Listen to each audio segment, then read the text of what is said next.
Hello my dear students of 10th class ਕੀ ਹਾਲ ਹੈ ਤੁਹਾਡਾ ਬੇਟਾ ਜੀ ਤੁਹਾਨੂੰ ਪਤਾ ਹੈ ਕਿ ਜਿਹੜਾ ਪੈਸ ਹੈ ਉਹ ਫਿਰ ਨੈਕਸਟ ਵੀਕ ਜਿਹੜੇ ਹੈ ਸ਼ੁਰੂ ਹੋ ਰਹੇ ਹਨ ਤਾਂ ਉਹਦੇ ਰਿਗਾਰਡਿੰਗ ਜਿਹੜਾ ਮਾਡਲ ਟੈਸਟ ਪੇਪਰ ਸਟੇਟ ਵੱਲੋਂ ਇਸ਼ੂ ਹੋਇਆ ਹੈ ਉਹਦੇ ਸੋਲੂਸ਼ਨ ਮੈਚ ਕਰਨ ਜਾ ਰਹੀ ਹਾਂ 24 ਸਤੰਬਰ ਨੂੰ ਤੁਹਾਡਾ ਪੈਸ ਦਾ ਪੇਪਰ ਹੈ ਵੈਰੀ ਇੰਪੋਰਟੈਂਟ ਔਰ ਸਟੇਟ ਸੈਂਪਲ ਪੇਪਰ ਰਿਲੀਜ਼ ਹੋ ਗਿਆ ਉਹਦੇ ਰਿਗਾਰਡਿੰਗ ਬੇਟਾ ਜੀ ਸੈਂਪਲ ਪੇਪਰ ਕੋਈ ਜ਼ਿਆਦਾ ਟਫ ਨਹੀਂ ਹੈ ਸੋਲੂਸ਼ਨ ਇਹਦੇ ਈਜ਼ੀ ਹੈ ਬਟ ਯੂ ਨੋ ਕਿ ਮਤਲਬ ਆਪਾਂ ਥੋੜਾ ਜਿਹਾ ਇਹਨੂੰ ਕਰਨਾ ਹੈ ਸੌਰਟ ਆਊਟ ਇਹਨਾਂ ਨੂੰ ਕਰਨਾ ਹੈ ਤੇ ਆਪਾਂ ਕਰਾਂਗੇ ਚਲੋ ਜੀ ਆਜੋ ਜੀ ਆਪਾਂ ਡਿਸਕਸ ਕਰਦੇ ਹਾਂ ਇਹਦੇ ਕੁਐਸਚਨਸ ਤੁਹਾਡੇ ਨਾਲ ਤੇ ਫਸਟ ਕੁਐਸਚਨ ਇਹਦਾ ਹੈ ਤਿੰਨੋਂ ਮੀਡੀਅਮਸ 'ਚ ਕੁਐਸਚਨ ਹੈ ਵੈਰੀ ਮਤਲਬ ਇਹ ਬਹੁਤ ਅੱਛੀ ਗੱਲ ਹੈ ਡਿਪਾਰਟਮੈਂਟ ਦੇ ਪਾਰਟ ਤੇ ਕਿ ਤਿੰਨੋਂ ਮੀਡੀਅਮ 'ਚ ਜਿਹੜੇ ਕੁਐਸਚਨਸ ਹੈ ਉਹਦੇ ਕਰਕੇ ਜਿਹੜਾ Hindi medium English medium Punjabi medium ਤਿੰਨੋਂ ਸੈਟੀਸਫਾਈ ਰਹਿਣਗੇ 40 ਨੰਬਰ ਦਾ ਪੇਪਰ ਹੋਏਗਾ ਜੀ ਇਦਾਂ ਹੀ ਲਿਖਿਆ ਹੋਏਗਾ this is your bimonthly plus ਪੈਸ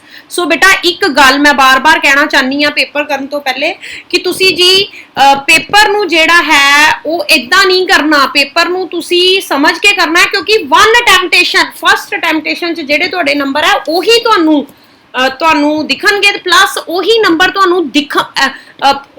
ਤੁਹਾਨੂੰ ਰਿਵੀਲ ਨਹੀਂ ਹੋਣਗੇ ਇਸ ਵਾਰੀ ਉਹ ਸਾਡੇ ਕੋਲ ਪਹੁੰਚਣਗੇ ਸਿੱਧਾ ਕਿ ਤੁਸੀਂ ਕਿੰਨੇ ਨੰਬਰ ਗੇਨ ਕੀਤੇ 20 ਕੁਐਸਚਨ ਹੈ ਜੀ 2 ਨੰਬਰ ਦਾ ਹਰ ਇੱਕ ਕੁਐਸਚਨ 40 ਮਾਰਕਸ ਦਾ ਸੋਲੂਸ਼ਨ ਤੇ ਬੇਟਾ ਜੀ ਪਲੀਜ਼ ਧਿਆਨ ਨਾਲ ਦੇਖੋ ਕਿੱਦਾਂ ਦਾ ਸੈਂਪਲ ਪੇਪਰ ਆਇਆ ਜੀ ਸ਼ਬਨਮ ਨੇ ਲੋਹੇ ਦੇ ਕੁਝ ਨਵੀਆਂ ਵਸਤੂਆਂ ਖਰੀਦੀਆਂ ਜੋ ਬਹੁਤ ਹੀ ਚਮਕਦਾਰ ਸਨ ਪਰ ਕੁਝ ਸਮੇਂ ਬਾਅਦ ਉਸ ਵਸਤੂਆਂ ਦਾ ਲਾਲ ਭੂਰੇ ਰੰਗ ਦੀ ਪਰਤ ਬਣ ਗਈ ਇਸ ਪ੍ਰਕਿਰਿਆ ਦਾ ਕੀ ਨਾਮ ਹੈ ਦੇਖੋ ਕਿੰਨਾ ਈਜ਼ੀ ਕੁਐਸਚਨ ਹੈ Shabnam bought some iron nail which were very shine but after some time she noticed layer of brown colored powder on them this reaction is known as rusting जंग लगना रिडक्शन लघुकरण डबल डिस्प्लेसमेंट दोहरा विस्थापन none of above ते तुहानू भी पता है जी लोहे दा रंग लाल भूरा क्यों हो जांदा क्योंकि उत्ते की लग जांदा है जंग की लग जांदा है रस्टिंग हो जांदी लोहे दी जल्दी जल्दी डिस्कस करांगे ताकि तुसी अपनी पेपर दी तैयारी इन्ना क्वेश्चनां दे पॉइंट ऑफ व्यू ना कर सको सेकंड क्वेश्चन है जी atomic size of element increase with increase in number of shells in the third period of periodic table name the smallest element ਬੇਟਾ ਜੀ ਤੁਹਾਨੂੰ ਕਨਫਿਊਜ਼ ਕੀਤਾ ਇਸ ਕੁਐਸਚਨ 'ਚ ਉਹਨਾਂ ਨੇ ਕਿਹਾ ਜੀ ਤੱਤਾਂ ਦਾ ਪਰਮਾਣੂ ਆਕਾਰ ਸ਼ੈਲਾਂ ਦੀ ਗਿਣਤੀ ਤੇ ਵਧਣ ਨਾਲ ਵੱਧਦਾ ਹੈ ਆਵਰਤੀ ਸਾਰਣੀ ਦੇ ਤੀਜੇ ਪੀਰੀਅਡ ਦੇ ਸਭ ਤੋਂ ਛੋਟੇ ਤੱਤ ਦਾ ਨਾਮ ਦੱਸੋ ਬੇਟਾ ਜੀ ਸ਼ੈਲ ਦਾ ਸਾਈਜ਼ ਉਦੋਂ ਵੱਧਦਾ ਹੈ ਜਦੋਂ ਅਸੀਂ ਨੀਚੇ ਜਾਂਦੇ ਆ ਤਾਂ ਸਾਡੇ ਨੰਬਰ ਆਫ ਸ਼ੈਲਸ ਵੱਧਦੇ ਆ ਤੇ ਅਸੀਂ ਕਹਿੰਦੇ ਆ ਸਾਈਜ਼ ਵੱਧ ਰਿਹਾ ਹੈ ਪਰ ਜਦੋਂ ਅਸੀਂ ਪੀਰੀਅਡ ਦੇ ਅਲੋਂਗ ਜਾਂਦੇ ਹਾਂ ਤੇ ਜਿਹੜਾ ਸ਼ੈਲ ਦਾ ਸਾਈਜ਼ ਕੀ ਹੈ ਉਹ ਕੀ ਕਹੇਗਾ ਉਹ ਤੇ ਜੀ ਇੱਕ ਸ਼ੈਲ ਨੰਬਰ ਆਫ ਸ਼ੈਲਸ ਤਾਂ ਸੇਮ ਰਹਿਣਗੇ ਬਸ ਇਲੈਕਟ੍ਰੋਨ ਲਾਸਟ ਸ਼ੈਲ 'ਚ ਵਧੀ ਜਾਣਗੇ ਹਨਾ ਇਲੈਕਟ੍ਰੋਨ ਲਾਸਟ ਸ਼ੈਲ ਤੀਜਾ ਪੀਰੀਅਡ ਹੈ ਇਹਦਾ ਮਤਲਬ 3 ਸ਼ੈਲਸ ਹੈ ਠੀਕ ਹੈ ਜੀ ਲਾਸਟ ਸ਼ੈਲ 'ਚ ਸੋਡੀਅਮ 'ਚ 1 ਇਲੈਕਟ੍ਰੋਨ ਹੋਏਗਾ ਮੈਗਨੀਸ਼ੀਅਮ 'ਚ 2 ਐਂਡ ਸੋ ਔਨ ਤੇ ਆਰਗਨ 'ਚ ਕਿੰਨੇ ਹੋਣਗੇ ਆਰਗਨ 'ਚ 8 ਬੇਟਾ ਜੀ ਨੰਬਰ ਆਫ ਇਲੈਕਟ੍ਰੋਨਸ ਵੱਧ ਰਹੇ ਸੇਮ ਸ਼ੈਲ 'ਚ ਇਹਦਾ ਮਤਲਬ ਜਿਹੜੀ ਨਿਊਕਲੀਅਰ ਅਟਰੈਕਸ਼ਨ ਫੋਰਸ ਹੈ ਉਹ ਕੀ ਹੋਏਗੀ ਵਧੇਗੀ ਜਿਹਦੇ ਨਾਲ ਲਾਸਟ ਐਲੀਮੈਂਟ ਦਾ ਸਾਈਜ਼ ਹੈ ਉਹ ਸਭ ਤੋਂ ਛੋਟਾ ਹੋਏਗਾ ਲਾਸਟ ਐਲੀਮੈਂਟ ਕਿਹੜਾ ਹੁੰਦਾ ਤੀਜੇ ਪੀਰੀਅਡ 'ਚ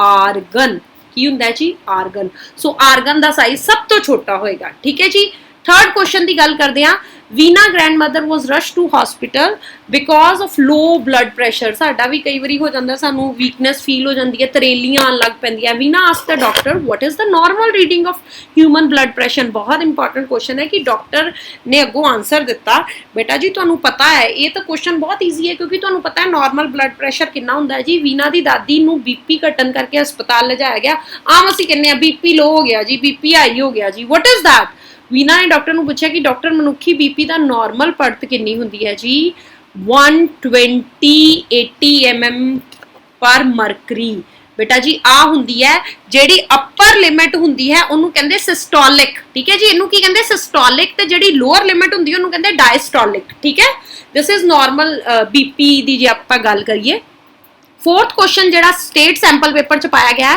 ਦ teacher ask Gauransh what to do we can such a flower which contain either stamen or pistil ਬੇਟਾ ਜੀ ਆ ਵਰਡ ਦੀ ਇੰਪੋਰਟੈਂਸ ਹੈ ਠੀਕ ਹੈ ਜੀ जिन्ने आ वर्ड नहीं पढ़िया उन्हें छेती छेती गलत आंसर टिक कर देना। अध्यापक ने गुरांश नूं पूछा कि जदों फुल विच पुकेसर अते इस्तरी के विचों एक जनन अंग मौजूद हुंदा है, बेटा जी तुहानूं भी पता है कि जे एक जनन अंग मौजूद होए तो दैट इज यूनीसैक्सुअल, एक लिंगी, एक लिंगी, ते जे दोनों मौजूद होण तो उन्होंने आपां की कहने आ, उन्होंने आपां कहने बाइसैक्सुअल या फिर बाइसैक्सुअल दो लिंगी। ठीक है, चलो जी अगला क्वेश्चन की है, बहुत इंपॉर्टेंट आ चित्र, आपां तुहानूं स्पैशल क्लास च कराने आ। Ambika and Riya saw a model of kidneys. There were several filtering units present in it. Riya told Ambika these units are called. Ambika ਤੇ Riya ਨੇ ਗੁਰਦਿਆਂ ਦਾ ਮਾਡਲ ਦੇਖਿਆ, ਉਸ ਵਿੱਚ ਛਾਨਣੀ ਵਰਗੀਆਂ ਛੋਟੀਆਂ-ਛੋਟੀਆਂ ਇਕਾਈਆਂ ਸਨ। Riya ਨੇ Ambika ਨੂੰ ਦੱਸਿਆ ਕਿ ਇਹਨਾਂ ਇਕਾਈਆਂ ਨੂੰ ਡੈਸ਼ ਕਹਿੰਦੇ ਨੇ। ਬੇਟਾ ਜੀ ਤੁਸੀਂ ਦੇਖੋ ਆਪੇ ਨਿਊਟਰੋਨ ਤਾਂ ਕਹਿ ਨਹੀਂ ਸਕਦੇ, ਹਨਾ? ਨਿਊਟਰੋਨ ਕੀ ਹੁੰਦਾ? ਪਾਰਟੀਕਲ ਜਿਹੜਾ ਨਿਊਕਲੀਅਸ 'ਚ ਪ੍ਰੈਜ਼ੈਂਟ ਹੁੰਦਾ। ਨਿਊਰੋਨ ਵੀ ਨਹੀਂ ਕਹਿ ਸਕਦੇ। ਨਿਊਰੋਨ ਕਿਉਂ ਨਹੀਂ ਕਹਿ ਸਕਦੇ? ਨਿਊਰੋਨ ਬੇਟਾ ਜੀ ਬ੍ਰੇਨ 'ਚ ਹੁੰਦੇ ਨੇ, ਜਿਹੜੇ ਬ੍ਰੇਨ ਨੂੰ ਸਿਗਨਲ ਪਹੁੰਚਾਉਂਦੇ ਨੇ। ਜਿੱਦਾਂ ਅਸੀਂ ਕਹਿੰਦੇ ਕਿ ਸਾਡੇ ਚੁੰਡੀ ਚੁੱਭੀ, ਸਾਡੇ ਕਿਸੇ ਨੇ ਚੁੰਡੀ ਕੱਟ ਕੀਤੀ ਤਾਂ ਅਸੀਂ ਇੱਕਦਮ ਹੱਥ ਪਿੱਛੇ ਕਰ ਲਿਆ, ਵਟ ਸਾਡੇ ਜਿਹੜੇ ਨਿਊਰੋਨਸ ਹੈ ਉਹ ਬ੍ਰੇਨ ਨੂੰ ਸਿਗਨਲ ਦਿੰਦੇ ਨੇ। And what else? All of above ਵੀ ਨਹੀਂ, ਨੈਫਰੋਨ। ਇਹ ਕੀ ਹੈ ਜੀ? ਨੈਫਰੋਨ। ਪੜੋ ਪੰਜਾਬ, ਪੜੋ ਪੰਜਾਬ, ਪੜੋ ਪੰਜਾਬ, ਪੜਾਓ ਪੰਜਾਬ। ਸਾਇੰਸ ਟੀਮ ਦਾ ਇਹ ਸੈਂਪਲ ਪੇਪਰ ਰਿਲੀਜ਼ ਹੋਇਆ ਹੈ ਜੀ, ਤੁਹਾਨੂੰ ਇੱਕ ਆਈਡੀਆ ਦੇਣ ਲਈ ਕਿ 24 ਸਤੰਬਰ ਦਾ ਪੇਪਰ ਕਿੱਦਾਂ ਦਾ ਆਏਗਾ। As teacher started the new lecture, Tanu asked the teacher, "Sir, please let me know the name of the tube which connects the kidney to the urinary bladder." ਜਿਵੇਂ ਹੀ ਅਧਿਆਪਕ ਨੇ ਨਵਾਂ ਲੈਕਚਰ ਪੜ੍ਹਾਉਣਾ ਸ਼ੁਰੂ ਕੀਤਾ ਤਾਂ ਤਨੂ ਨੇ ਅਧਿਆਪਕ ਨੂੰ ਪੁੱਛਿਆ ਕਿ ਸਰ ਕਿਰਪਾ ਕਰਕੇ ਮੈਨੂੰ ਉਸ ਵੈਨੀ ਦਾ ਨਾਂ ਦੱਸੋ ਜੋ ਗੁਰਦੇ ਨੂੰ ਮੂਤਰ ਮਸਾਨਾ ਨਾਲ ਜੋੜਦੀ ਹੈ। ਬੇਟਾ ਜੀ ਉਹ ਤੁਹਾਡੇ ਸਾਹਮਣੇ ਇਹਨਾਂ ਆਪਸ਼ਨਸ ਕੀ ਦਿੱਤੀਆਂ ਹੋਈਆਂ ਜੀ? ਆਪਸ਼ਨਸ ਦਿੱਤੀਆਂ ਹੋਈਆਂ ਮੂਤਰ ਮਾਰ, ਨੈਫਰੋਨ। ਹੁਣੇ ਨੈਫਰੋਨ ਬਾਰੇ ਤਾਂ ਆਪਾਂ ਪਿਛਲੇ ਕੁਐਸਚਨ 'ਚ ਪੜ੍ਹੇ ਆ। ਅਗਲੀ ਕੀ ਦਿੱਤੀ ਹੋਈ ਹੈ? ਟਿਊਬਲ, ਠੀਕ ਹੈ, ਨਾਲਿਕਾ ਜਿਹਨੂੰ ਆਪਾਂ ਕਹਿੰਦੇ ਆ। ਉਹ ਤੋਂ ਅਗਲੀ ਕੀ ਦਿੱਤੀ ਹੈ? ਯੂਰੇਟਰ। ਉਹ ਤੋਂ ਅਗਲੀ ਕੀ ਦਿੱਤੀ ਹੈ? ਯੂਰੇਟਰ। ਇਹ ਜਿਹੜੀਆਂ ਤੁਹਾਨੂੰ ਦਿੱਤੀਆਂ ਹੋਈਆਂ ਬੇਟਾ ਜੀ ਇਹ ਬੇਸਿਕਲੀ ਤੁਹਾਡੇ 6th ਲੈਸਨ ਦਾ ਕੁਐਸਚਨ ਹੈ, ਜਿਹਦੇ ਵਿੱਚ ਆਪਾਂ ਸਾਰਾ ਕੁਝ ਮਤਲਬ ਜਿਹੜਾ ਕਰਨਾ ਹੈ, ਠੀਕ ਹੈ ਨਾ, ਜੈਵ ਪ੍ਰਕਿਰਿਆ ਵਾਲਾ। ਉਹਦੇ ਵਿੱਚ ਤੁਹਾਨੂੰ ਸਾਰੇ ਦਿੱਤੇ ਹੋਏ ਆ ਸਿਸਟਮਸ, ਔਰ ਉਹਦੇ ਵਿੱਚ ਇਹ ਵੀ ਸਿਸਟਮ ਹੈ, ਠੀਕ ਹੈ ਨਾ, ਔਰ ਤੁਸੀਂ ਕਰਨੇ ਹੈ ਬਹੁਤ ਅੱਛੀ ਤਰ੍ਹਾਂ। ਨੈਫਰੋਨ ਦਾ ਵੀ ਡਾਇਗਰਾਮ ਉਹਦੇ 'ਚ ਹੈ। ਹੁਣ ਮੈਨੂੰ ਇੱਕ ਗੱਲ ਦੱਸੋ, ਆਹ ਤੁਹਾਡੇ ਗੁਰਦੇ ਆ, ਠੀਕ ਹੈ ਜੀ। ਹੁਣ ਕੁਐਸਚਨ ਕੀ ਸੀ? ਕੁਐਸਚਨ ਇਹ ਸੀ ਕਿ ਗੁਰਦੇ ਨੂੰ ਲੈਕਚਰ ਪੜ੍ਹਾਉਣਾ ਸ਼ੁਰੂ ਕੀਤਾ ਉਸ ਵੇਲੇ ਜੋ ਗੁਰਦੇ ਨੂੰ ਮੂਤਰ ਮਸਾਨਾ। ਹੁਣ ਮੂਤਰ ਮਸਾਨਾ ਕੀ ਆ, ਠੀਕ ਹੈ ਨਾ। ਹੁਣ ਆਪਾਂ ਇਹਦਾ ਮਤਲਬ ਉਹਨੇ ਕਿਹਾ ਕਿ ਉਹਨਾਂ ਜਿਹੜੀਆਂ ਪਾਈਪਸ ਹੈ ਉਹਨਾਂ ਦਾ ਨਾਮ ਦੱਸੋ, ਯਾਨੀ ਕਿ ਇਹਨਾਂ ਪਾਈਪਸ ਦਾ। ਤਾਂ ਬੇਟਾ ਜੀ ਇਹਨਾਂ ਨੂੰ ਕੀ ਕਹਿੰਦੇ ਨੇ? ਤੁਸੀਂ ਦੱਸੋ ਜਰਾ, ਇਹਨਾਂ ਨੂੰ ਕੀ ਕਹਿੰਦੇ ਨੇ? ਨੈਫਰੋਨ, ਟਿਊਬਲ ਕਿ ਮੂਤਰ ਵਹਿਨੀਆਂ ਕਿ ਮੂਤਰ ਮਾਰਗ? ਮੂਤਰ ਵਹਿਨੀਆਂ। ਕੀ ਕਹਿੰਦੇ ਨੇ? ਯੂਰੇਟਰ। ਕੀ ਕਹਿੰਦੇ ਨੇ? ਯੂਰੇਟਰ। ਠੀਕ ਹੈ ਜੀ, ਦਿਸ ਇਜ਼ ਵੈਰੀ ਇੰਪੋਰਟੈਂਟ। ਔਰ ਇਹ ਤਾਂ ਹੀ ਤੁਹਾਨੂੰ ਆਏਗਾ ਜੇ ਤੁਸੀਂ ਇਹਨਾਂ ਨੂੰ ਕੀ ਕਰੋਗੇ, ਜੇ ਤੁਸੀਂ ਇਹਨਾਂ ਦੇ ਡਾਇਗਰਾਮਸ ਨੂੰ ਸਟੱਡੀ ਕਰੋਗੇ। ਡਾਇਗਰਾਮੈਟਿਕਲੀ ਕੁਐਸਚਨਸ ਹੈ ਦੋ ਤਿੰਨ। The process of purifying a patient blood by removing excess urea from his blood. ਮਰੀਜ਼ ਚੋਂ ਲਹੂ ਵਿੱਚੋਂ ਵਾਧੂ ਯੂਰੀਆ ਨੂੰ ਸਰੀਰ ਦੇ ਵੱਖ ਕਰਨ ਨੂੰ, ਉਸ ਨੂੰ ਲਹੂ ਨੂੰ ਸਾਫ਼ ਕਰਨ ਦੀ ਪ੍ਰਕਿਰਿਆ ਨੂੰ ਕੀ ਕਹਿੰਦੇ? ਬੇਟਾ ਕਈ ਵਾਰੀ ਅਸੀਂ ਨਾ ਹਸਪੀਟਲਸ 'ਚ ਵੀ ਜਾਂਦੇ ਹਾਂ ਤਾਂ ਉੱਥੇ ਵੱਖਰਾ ਲਿਖਿਆ ਹੁੰਦਾ ਡਾਇਲਿਸਿਸ ਟਾਈਮ, ਡਾਇਲਿਸਿਸ ਸੈਂਟਰ, ਠੀਕ ਹੈ ਨਾ। ਕਈਆਂ ਦੀ ਕਿਡਨੀਜ਼ ਵਰਕਆਊਟ ਨਹੀਂ ਕਰਦੀਆਂ, ਇਹਨੂੰ ਕੀ ਕਹਿੰਦੇ ਜੀ? ਪ੍ਰਸਾਰਨ ਦਬਾਅ ਨਿਯੰਤਰਣ, that is osmoregulation, filtration, hemodialysis, double circulation. ਤਾਂ ਬੇਟਾ ਜੀ ਡਾਇਲਿਸਿਸ, ਹੋਮੋਡਾਇਲਿਸਿਸ ਕਹਿੰਦੇ ਆ ਇਹਨਾਂ ਨੂੰ ਆਪਾਂ, ਠੀਕ ਹੈ ਜੀ, ਵੈਰੀ ਇੰਪੋਰਟੈਂਟ। ਡਾਇਲਿਸਿਸ ਹੁੰਦਾ ਸਾਡੀ ਕਿਡਨੀਜ਼ ਜਿਨ੍ਹਾਂ ਦੀਆਂ ਵਰਕਆਊਟ ਨਹੀਂ ਕਰਦੀਆਂ proper. Which type of pollination is shown in figure. ਚਿੱਤਰ ਵਿੱਚ ਪਰਾਗਣ ਦੀ ਕਿਹੜੀ ਕਿਸਮ ਵਿਖਾਈ ਗਈ ਹੈ? ਬੇਟਾ ਜੀ ਦੇਖੋ, ਹੁਣ ਧਿਆਨ ਨਾਲ ਦੇਖਿਓ, ਇਹ ਸੇਮ ਫਲਾਰ ਦਿੱਤਾ ਹੋਇਆ ਤੁਹਾਨੂੰ, ਠੀਕ ਹੈ ਨਾ, ਸੇਮ ਫਲਾਰ ਦਿੱਤਾ ਹੋਇਆ। क्रॉस पॉलीनेशन, सैल्फ पॉलीनेशन, पर परागन, स्वै परागन, फर्टिलाइजेशन, नन ऑफ अबव। बेटा जी इत्थे एक फ्लावर होर हुंदा ते आपस च उन्हां दे जे हुंदा मतलब लिंक ਤਾਂ ਫਿਰ ਉਹ ਕ੍ਰਾਸ ਪੋਲੀਨੇਸ਼ਨ ਹੋਣੀ ਸੀ। But what is this? This is self pollination. ਇਹ ਕੀ ਹੈ? Self pollination. ਠੀਕ ਹੈ ਜੀ। ਅਗਲਾ ਜੀ 9th question, identify the method of asexual reproduction in given diagram. ਦਿੱਤੇ ਗਏ ਚਿੱਤਰ ਵਿੱਚ ਅਲਿੰਗੀ ਪ੍ਰਜਨਨ ਦੀ ਵਿਧੀ ਦੀ ਪਛਾਣ ਕਰੋ। दिए गए चित्र में अलैंगिक प्रजनन की विधि की पहचान करो। तो देख के ही तुहानू पता लगता पिया। Spore formation, double fertilization, binary fission, budding. तो की फॉर्म हो रहा इत्थे? की हो रहा जी? लिखा भी होया, it is spore formation. Rhizopus बहुत अच्छी एग्जाम्पल है स्पोर फॉर्मेशन दी, ठीक है जी, और साफ ही पता लग रहा तुहानू डायग्राम तो।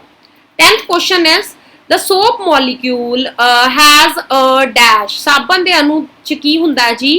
ਹਾਈਡਰੋਫਿਲਿਕ ਐਂਡ ਆਪਾਂ ਪੰਜਾਬੀ ਚ ਪੜ੍ਹੀਏ ਜਲ ਸਨੇਹੀ ਸਿਰਾ ਤੇ ਜਲ ਵਿਰੋਧੀ ਪੂਛ। ਬੇਟਾ ਇੰਨੀਆਂ ਆਪਸ਼ਨਸ ਪੜ੍ਹਨ ਤੋਂ ਪਹਿਲੇ ਮੈਂ ਤੁਹਾਨੂੰ ਇੱਕ ਗੱਲ ਕਲੀਅਰ ਕਰਦਾ, ਇਦਾਂ ਆਪਾਂ ਸੌਪ ਦੇ ਮੋਲੀਕਿਊਲ ਨੂੰ ਰਿਪਰੈਜ਼ੈਂਟ ਕਰ ਦਿੰਦੇ ਆ ਬੇਸਿਕਲੀ ਕਾਰਬਨ ਚੇਨ ਹੁੰਦੀ ਹੈ ਨਾ, ਕਾਰਬਨ ਚੇਨ ਹੁੰਦੀ ਹੈ ਜਿਹੜੀ ਜਲ ਵਿਰੋਧੀ। ਕੀ ਹੁੰਦੀ ਹੈ ਜੀ? ਜਲ ਵਿਰੋਧੀ। ਠੀਕ ਹੈ ਜੀ। ਤੇ ਉਧਰੋਂ ਆ ਜਿਹੜਾ ਸਿਰਾ ਹੁੰਦਾ ਉਹ ਕੀ ਹੁੰਦਾ? ਜਲ ਸਨੇਹੀ। ਆ ਕੀ ਸਿਰਾ ਹੁੰਦਾ ਜੀ? ਜਲ ਸਨੇਹੀ। ਜਦੋਂ ਇਹ ਸਾਰੇ ਇਦਾਂ ਇਹਨੂੰ ਅਟੈਚ ਹੋ ਜਾਂਦੇ ਆ, ਜਿੱਦਾਂ ਸੈਂਟਰ 'ਚ ਮੰਨ ਲਓ ਡਰਟ ਲੱਗੀ ਹੈ, ਆ ਸਾਰੇ ਕਾਰਬਨ ਵਾਲੇ ਇਹਨੂੰ ਅਟੈਚ ਹੋ ਗਏ। ਠੀਕ ਹੈ ਜੀ। ਤੇ ਆ ਤੁਹਾਡੇ ਵਾਟਰ ਨੂੰ ਅਟੈਚ ਹੋ ਗਏ ਤਾਂ ਜਿਹੜਾ ਡਰਟ ਹੈ ਉਹ ਨਿਕਲ ਜਾਂਦੀ ਹੈ। ਠੀਕ ਹੈ ਜੀ। ਬੇਸਿਕਲੀ ਇਹ ਫਾਰਮੇਸ਼ਨ ਨੂੰ ਆਪਾਂ ਕਿਹੜੀ ਫਾਰਮੇਸ਼ਨ ਕਹਿੰਦੇ ਆ? ਮੀਸਲ ਫਾਰਮੇਸ਼ਨ। ਮਾਈਸਲ ਫਾਰਮੇਸ਼ਨ ਜੋ ਵੀ ਤੁਸੀਂ ਜਿੱਦਾਂ ਵੀ ਤੁਸੀਂ ਪ੍ਰੋਨੰਸੀਏਸ਼ਨ ਦੇਣੀ ਉਹਦੀ ਕਰ ਸਕਦੇ ਹੋ। ਇਹਦਾ ਮਤਲਬ ਹਾਈਡਰੋਫਿਲਿਕ ਐਂਡ ਕਿ ਹਾਈਡਰੋਫੋबिक टेल, ਹਾਈਡਰੋਫਿਲਿਕ टेल ਕਿ ਹਾਈਡਰੋਫੋबिक ਐਂਡ, ਜਲ ਸਨੇਹੀ ਪੂਛ ਤੇ ਜਲ ਵਿਰੋਧੀ ਸਿਰਾ। ਕਿੱਦਾਂ ਜੀ? ਜਲ ਸਨੇਹੀ ਸਿਰਾ ਤੇ ਜਲ ਵਿਰੋਧੀ ਪੂਛ। ਜਲ ਤੀਜੀ ਹੈਗਾ ਜੀ ਜਲ ਸਨੇਹੀ ਸਿਰਾ ਤੇ ਜਲ ਸਨੇਹੀ ਪੂਛ, ਜਲ ਵਿਰੋਧੀ ਸਿਰਾ ਤੇ ਜਲ ਵਿਰੋਧੀ ਪੂਛ। ਬੇਟਾ ਜੀ ਦਿਸ ਇਜ਼ ਰਾਈਟ ਆਂਸਰ। ਜਲ ਸਨੇਹੀ ਪੂਛ ਜਲ ਸਨੇਹੀ ਸਿਰਾ ਤੇ ਜਲ ਵਿਰੋਧੀ ਪੂਛ। ਮੈਂ ਤੁਹਾਨੂੰ ਦੱਸ ਹੀ ਦਿੱਤੀ ਹੈ ਕਿ ਜਲ ਸਨੇਹੀ ਆ ਸਿਰਾ ਹੋਏਗਾ ਤੇ ਜਲ ਵਿਰੋਧੀ ਕੀ ਹੋਏਗੀ? ਪੂਛ ਹੋਏਗੀ। ਕਾਰਬਨ ਐਂਡ ਇਟਸ ਕੰਪਾਊਂਡ ਦੇ ਲਾਈਵ ਲੈਕਚਰਸ ਮੈਂ ਲਏ ਆ, ਜੇ ਤੁਹਾਨੂੰ ਕੋਈ ਡਾਊਟ ਹੈ ਤਾਂ ਤੁਸੀਂ ਉਹ ਲੈਕਚਰਸ ਪੰਜਾਬੀ ਤੇ ਇੰਗਲਿਸ਼ ਦੋਨੋਂ ਮੇਰੇ ਚੈਨਲਸ ਤੇ ਅਵੇਲੇਬਲ ਹੈ। ਬੇਟਾ ਚੈਨਲ ਨੂੰ ਸਬਸਕ੍ਰਾਈਬ ਇਸ ਲਈ ਮੈਂ ਕਹਿ ਰਹੀ ਹਾਂ ਕਰ ਲਓ ਕਿਉਂਕਿ ਅਦਰ ਵੀਡੀਓਜ਼ ਜਿਹੜੇ ਮੈਂ ਅਦਰ ਸੈਂਪਲ ਪੇਪਰਸ ਪਾਵਾਂਗੀ ਉਹਨਾਂ ਦੇ ਵੀ ਸੋਲੂਸ਼ਨ ਤੁਹਾਡੇ ਕੋਲ ਜਿਹੜੇ ਹੈ ਉਹ ਪਹੁੰਚਦੇ ਰਹਿਣਗੇ ਔਰ ਤੁਹਾਨੂੰ ਉਹ ਬਹੁਤ ਹੀ ਹੈਲਪ ਆਊਟ ਕਰਨਗੇ।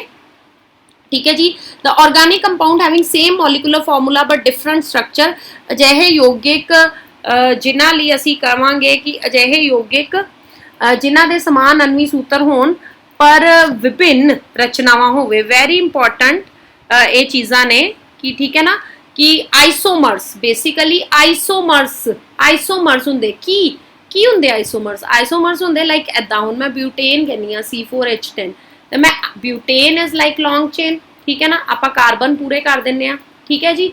ਇਹਨਾਂ ਦਾ ਹੁਣ ਤੁਸੀਂ ਦੇਖਿਓ ਮੋਲੀਕੂਲਰ ਫਾਰਮੂਲਾ ਸੇਮ ਹੈ, ਐਦਾਂ ਵੀ ਬਣਾ ਲਓ ਆਈਸੋ।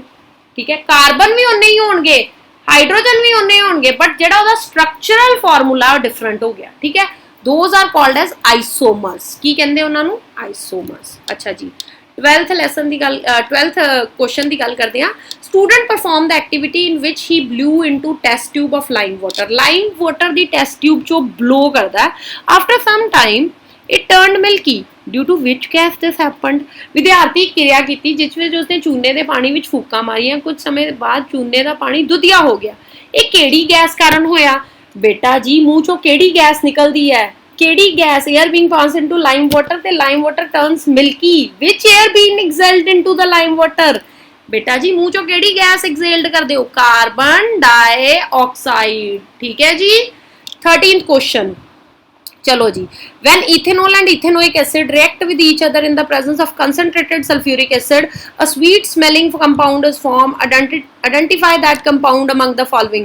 ਜਦੋਂ ethanol ਅਤੇ ethanoic ਤੇਜ਼ਾਬ ਆਪਸ ਵਿੱਚ ਗਾੜੇ ਸਲਫਿਊਰਿਕ ਤੇਜ਼ਾਬ ਦੀ ਮੌਜੂਦਗੀ ਵਿੱਚ ਕਿਰਿਆ ਕਰਦੇ ਹਨ ਤਾਂ ਇੱਕ ਮਿੱਠੀ ਸੁਗੰਧ ਵਾਲਾ ਯੌਗਿਕ ਉਤਪੰਨ ਹੁੰਦਾ ਹੈ। ਹੇਠ ਲਿਖਿਆਂ ਵਿੱਚੋਂ ਇਸ ਯੌਗਿਕ ਨੂੰ ਪਹਿਚਾਨੋ।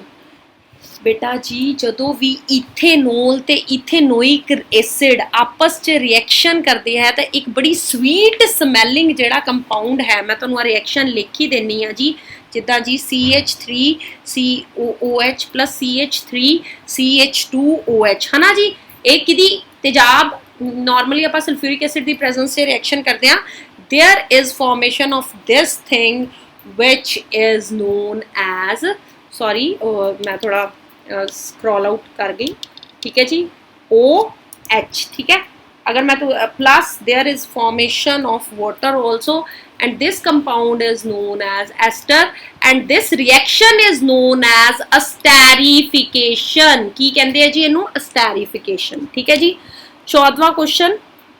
Before burning the magnesium ribbon teacher burned it rubbed with sandpaper. ਇਹ क्वेश्चन बहुत आया पास्ट ਚ। ਪਹਿਲਾ क्वेश्चन ਇਹ ਹੈ why teacher did this. Magnesium ribbon ਨੂੰ ਜਲਾਉਣ ਤੋਂ ਪਹਿਲਾਂ ਅਧਿਆਪਕ ਨੇ ਇਸ ਨੂੰ ਰੇਗ ਮਾਰਨਾ ਸਾਫ਼ ਕੀਤਾ। ਅਧਿਆਪਕ ਨੇ ਅਜਿਹਾ ਕਿਉਂ ਕੀਤਾ? to remove the layer of carbon dioxide, to make it soft, to remove the layer of magnesium oxide, to remove the layer of dust. ਮਿੱਟੀ ਦੀ ਪਰਤ ਹਟਾਉਣ ਲਈ, ਮੈਗਨੀਸ਼ੀਅਮ ਆਕਸਾਈਡ ਦੀ ਪਰਤ ਹਟਾਉਣ ਲਈ, ਇਸ ਨੂੰ ਨਰਮ ਬਣਾਉਣ ਲਈ, ਕਾਰਬਨ ਡਾਈਆਕਸਾਈਡ ਦੀ ਪਰਤ ਹਟਾਉਣ ਲਈ ਬੇਟਾ ਜੀ ਮੈਗਨੀਸ਼ੀਅਮ ਰਿਬਨ ਪਿਆ ਜਿਹੜਾ ਕਾਲਾ ਹੋ ਜਾਂਦਾ ਹੈ, ਮੈਗਨੀਸ਼ੀਅਮ ਆਕਸੀਜਨ ਨਾਲ ਰਿਐਕਟ ਕਰਕੇ ਮੈਗਨੀਸ਼ੀਅਮ ਆਕਸਾਈਡ ਬਣਾਉਂਦਾ ਹੈ, ਉਸ ਦੀ ਪਰਤ ਨੂੰ ਰਿਮੂਵ ਕਰਨ ਲਈ ਆਪਾਂ ਲੇਅਰ ਜਿਹੜੀ ਰਿਮੂਵ ਕਰਨੀ ਉਹ ਮੈਗਨੀਸ਼ੀਅਮ ਆਕਸਾਈਡ ਪਰਤ ਹਟਾਉਣ ਲਈ ਆਪਾਂ ਉਹਨੂੰ ਰੇਗ ਮਾਰ ਦੇ ਪੇਪਰ ਨਾਲ ਰਗੜਦੇ ਹਾਂ। Sita throws a beam of light from her torch on wall making a angle of 30 degree with normal. ਆ ਜੀ ਉਹਨੇ ਟਾਰਚ ਮਾਰੀ ਤਾਂ ਨਾਰਮਲ ਦੇ ਨਾਲ ਆ ਜਿਹੜਾ ਐਂਗਲ ਹੈ ਜੀ 30 ਡਿਗਰੀ ਬਣਾਤਾ। At what angle will be the light reflected back. Sita ਨੇ ਟਾਰਚ ਮਤਲਬ ਆਪਾਂ ਕੀ ਕੱਢਣਾ ਐਂਗਲ ਆਰ। ਸੀਤਾ ਨੇ ਇੱਕ ਟਾਰਚ ਦੀ ਰੋਸ਼ਨੀ ਦੀਵਾਰ ਉੱਪਰ ਅਭਿਲੰਬ 30 ਡਿਗਰੀ ਦੇ ਕੋਣ ਨਾਲ ਬਣਾਉਂਦੀ ਹੋਈ ਸੁੱਟੀ। ਇਹ ਅਭਿਲੰਬ ਨਾਲ ਕਿੰਨੇ ਡਿਗਰੀ ਦਾ ਕੋਣ ਬਣਾਉਂਦੀ ਹੋਈ ਵਾਪਸ ਆਉਂਦੀ ਹੈ। ਬੇਟਾ ਜੀ ਇੱਕ ਗੱਲ ਮੇਰੀ ਯਾਦ ਰੱਖਿਓ, in reflection angle i is equals to angle r. ਠੀਕ ਹੈ ਜੀ, angle i is equals to angle r. ਠੀਕ ਹੈ, ਤੇ ਐਂਗਲ ਜੇ ਆਈ 30 ਦਿੱਤਾ ਤੇ ਆਰ ਕਿੰਨਾ ਹੋਏਗਾ 25 ਨਹੀਂ ਜੀ, 35 ਨਹੀਂ ਜੀ, 40 ਨਹੀਂ ਜੀ, ਕਿੰਨਾ ਹੋਏਗਾ 30। ठीक है, देखो किन्ने ईजी क्वेश्चंस है। ठीक है जी, आ ऊर्जा दे सोमे में बहुत 3 लैक्चरस ये मैं कराए हैं, इन्हों देखो। विच of the following is the ultimate source of energy. हेठ लिखिया विचों केड़ा अल्टीमेट सोर्स ऑफ एनर्जी है। Biogas, nuclear energy, solar energy, natural gas. तो बेटा जी सोलर एनर्जी। ठीक है जी, बेसिकली सोलर एनर्जी एक ऐदां दी चीज़ है जिहड़ी मतलब बहुत ही ज़्यादा इंपॉर्टेंट है, बहुत ही ज़्यादा जिहड़ी चीज़ एक्सेप्टेबल है, जिहदे च अल्टीमेट सोर्स है सूरज ना खत्म होने वाली एनर्जी। ठीक है जी। 17th क्वेश्चन की गल करांगे। Which gas is being evolved when lead nitrate is heated in test tube as shown. हेठ दिखाई किरिया विच परख नली विच लेड नाइट्रेट गर्म करन नाल केड़ी गैस निकलती है। बेटा जी मेरी एक गल दा बहुत बहुत जिहड़ा ध्यान दिओ, वो ध्यान तुसी ये देना है कि तुसी अपना दिमाग लाओ कि लेड नाइट्रेट च की हो सकता। तुसी देखो आ है लेड नाइट्रेट का फॉर्मूला, इहदे च की हो सकता। इहदे च सल्फर हैगा जी किते, कार्बन हैगा जी किते नहीं, की है इहदे च नाइट्रोजन। तो अपना दिमाग लाओ, नाइट्रोजन डाइऑक्साइड। जदों इहनूं आपां हीट करते हैं there is a formation of this lead oxide and नाल की फॉर्म होएगा नाइट्रोजन डाइऑक्साइड, नाल की फॉर्म होएगा ऑक्सीजन। ठीक है जी, ऑक्सीजन ऑप्शन च नहीं है तो ऑब्वियस है साडा आंसर नाइट्रोजन। एक गल इत्थे होर है कि जिहड़ा NO2 है, NO2 है ना, इहदा कलर भी पूछा जा सकता है, भूरे रंग दी हुंदी है गैस। ठीक है जी, ठीक है। चलो जी 18 क्वेश्चन की गल करते हैं, बहुत ईजी 18 क्वेश्चन उन्होंने रिएक्टिविटी सीरीज से वो पूछा है जी। Copper displace which of the following metal from its salt solution. जी रिएक्टिविटी सीरीज का क्वेश्चन है, बहुत ही इंपॉर्टेंट है। तुहानूं रिएक्टिविटी सीरीज का शॉर्टकट मेरे चैनल पर याद करने लई तुसीं उहनूं याद कर सकते हो। तो copper displaces which of the following हेठ लिखिया विचों उस हेठ लिखिया विचों कॉपर किहड़ी धात ते उसके घोल नूं विस्थापित कर सकदा जी। आ सारे कॉपर तो उत्ते ने, इहदा मतलब ये तीनों आंसर नहीं है, सिर्फ एक सिल्वर इज द आंसर, क्योंकि सिल्वर कॉपर तो थल्ले है। Meenakshi younger brother was going for a walk with her. Then he asked her sister why the sky appears blue. Sky appears blue क्यों हो रहा। So his sister told him. Meenakshi का छोटा भरा उसके नाल सैर करन जा रहा है।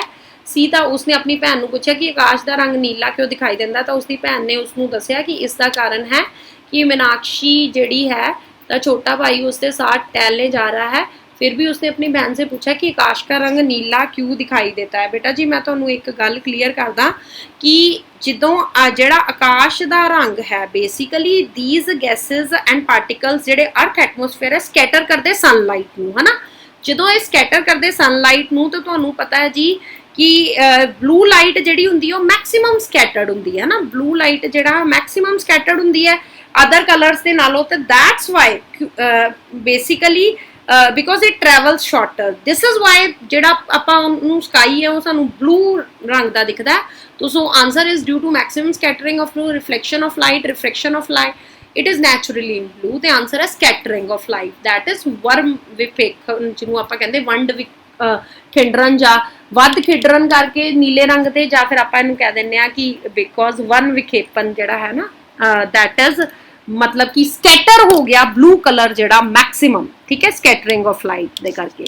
20th ਕੁਐਸਚਨ ਦੀ ਗੱਲ ਕਰਦੇ ਆ, ਇਨ ਡੀਕੰਪੋਜੀਸ਼ਨ ਜੀ, ਡੀਕੰਪੋਜੀਸ਼ਨ ਦੇ ਵਿੱਚ ਕੀ ਹੈ ਬੇਟਾ ਜੀ? ਡੀਕੰਪੋਜੀਸ਼ਨ ਹੁੰਦਾ ਟੁੱਟਣਾ, ਅਪ ਘਟਨ ਹੋਣਾ। What is decomposition? ਜਦੋਂ ਇੱਕ ਚੀਜ਼ ਸਪਲਿਟ ਕਰ ਜਾਏ ਛੋਟੇ ਸਬਸਟੈਂਸ, ਹਨਾ, ਅਪ ਘਟਨ ਹੋ ਜਾਏ। two or more than two substances combined together, ਦੋ ਜਾਂ ਦੋ ਵੱਧ ਪਦਾਰਥ ਸੰਯੋਜਨ ਕਰਦੇ ਹੋਏ, one substance produces two or more new substances, does not require heat energy, ਤਾਪ ਊਰਜਾ ਦੀ ਹੋਂਦ ਚ ਨਹੀਂ, ਤੇ none of these। ਬੇਟਾ ਜੀ one substance produces, ਅਪਘਟਨ ਮਤਲਬ ਟੁੱਟਣਾ, one substance produces more than two substances, ਜਿੱਦਾਂ ਕਿ ਆਪਾਂ ਕਹਿੰਦੇ ਪਾਣੀ ਸਿੰਪਲ ਟੁੱਟ ਗਿਆ, ਕਿਤੇ ਵਿੱਚ ਟੁੱਟ ਗਿਆ ਹਾਈਡਰੋਜਨ ਪਲਸ ਆਕਸੀਜਨ। ਤੇ what is this is basically, ਇਹਨੂੰ ਆਪਾਂ ਕਹਿੰਦੇ this is ਬਿਜਲੀ ਅਪਘਟਨ, ਹਨਾ, ਇਲੈਕਟ੍ਰੋਲਿਸਿਸ, ਹਨਾ, ਤੇ ਇਹ ਵੀ ਅਪਘਟਨ ਦੀ ਕਿਰਿਆ। ਬੇਟਾ ਜੀ ਬਹੁਤ ਈਜ਼ੀ ਸੈਂਪਲ ਪੇਪਰ ਹੈ, ਇੰਨੀ ਕੋਈ ਉਹਨਾਂ ਨੇ ਟਫ ਕ੍ਰਾਈਟੇਰੀਆ ਨਹੀਂ ਰੱਖਿਆ। ਹੋਪ ਕਰਦੀ ਹਾਂ ਕਿ ਇਹ ਸੈਂਪਲ ਪੇਪਰ ਔਰ ਇਹ ਬਾਈ ਮੰਥਲੀ ਪੇਪਰ ਹੈ ਪਾਸ ਤੁਸੀਂ ਬਹੁਤ ਅੱਛੀ ਤਰ੍ਹਾਂ ਕਰੋਗੇ। ਬੇਟਾ ਜੀ ਤਿਆਰੀ ਕਰੋ, ਡਟ ਕੇ 24 ਸਤੰਬਰ ਦਾ ਮੁਕਾਬਲਾ ਕਰੋ, ਠੀਕ ਹੈ ਜੀ। ਸਾਡੀਆਂ ਵਿਸ਼ੇਸ ਤੁਹਾਡੇ ਨਾਲ ਹੈ। ਚੈਨਲ ਨੂੰ ਸਬਸਕ੍ਰਾਈਬ ਕਰੋ, ਵੀਡੀਓ ਨੂੰ ਲਾਈਕ ਕਰੋ। Till then goodbye, take care.